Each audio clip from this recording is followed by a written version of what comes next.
తిరుపతి దేవస్థానం ఉద్యోగులపై TTD chairman Bhumana Karunakar Reddy మరోసారి వరాల జల్లు కురిపించారు. టీటీడీ బోర్డు తీసుకున్న నిర్ణయాల వివరాలను ఆయన మీడియాకు వెల్లడించారు. తిరుమల కళ్యాణకట్టలో పనిచేస్తున్న క్షురకులకు నెలకు 20,000 రూపాయల కనీస వేతనం అందించాలని నిర్ణయం తీసుకున్నామన్నారు.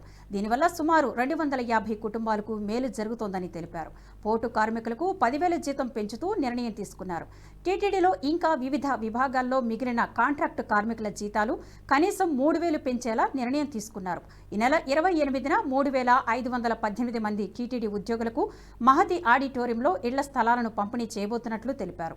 మరో వారం 10 రోజుల్లో ఇంకో 1,500 మందికి ఇంటి స్థలాలు పంపిణీ చేస్తామని చెప్పారు. ఉద్యోగస్తులు కానటువంటి పోర్టు కార్మికులకందరికీ కూడా ఒక్కొక్కరికి 10,000 రూపాయల చొప్పున వేతనం పెంచాలి అని నిర్ణయం తీసుకోవటం జరిగింది.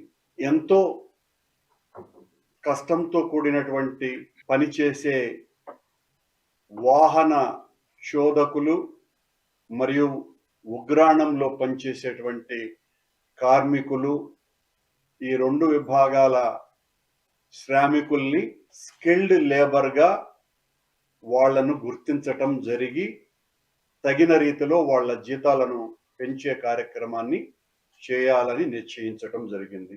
అలాగే 100 సంవత్సరాలుగా స్వామి ఆలయంలో పాలనా వ్యవహారాలను, అర్చక పాలన వ్యవహారాలను పర్యవేక్షించే పెద్దజీయర్ మఠానికి, చిన్నజీయర్ మఠానికి ఇద్దరికి కలిపి 1 కోటి రూపాయలని ప్రతి ఏటా పెంచాలనేటువంటి నిర్ణయాన్ని తీసుకోవటం జరిగింది.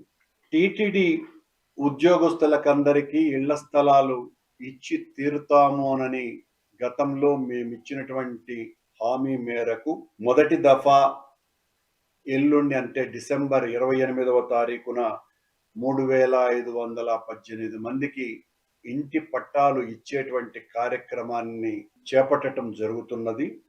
అలాగే జనవరి మొదటి వారంలో మరో 1,500 మందికి పట్టాలు ఇవ్వటం జరుగుతుంది. అలాగే తిరుమల తిరుపతి దేవస్థానం ఉద్యోగస్తులకు ఇంటి పట్టాలు ఇవ్వటమేనని చెబుతూ రిటైర్డ్ ఎంప్లాయీస్ కూడా ఇంటి పట్టాలు ఇవ్వాలన్నటువంటి ఆయన సూచన మేరకు మరో 350 ఎకరాల స్థలాన్ని కలెక్టర్ గారి ద్వారా సేకరించి దీని వలన మరో 5,000 మందికి టీటీడీలో పనిచేసినటువంటి వాళ్ళకందరికీ కూడా.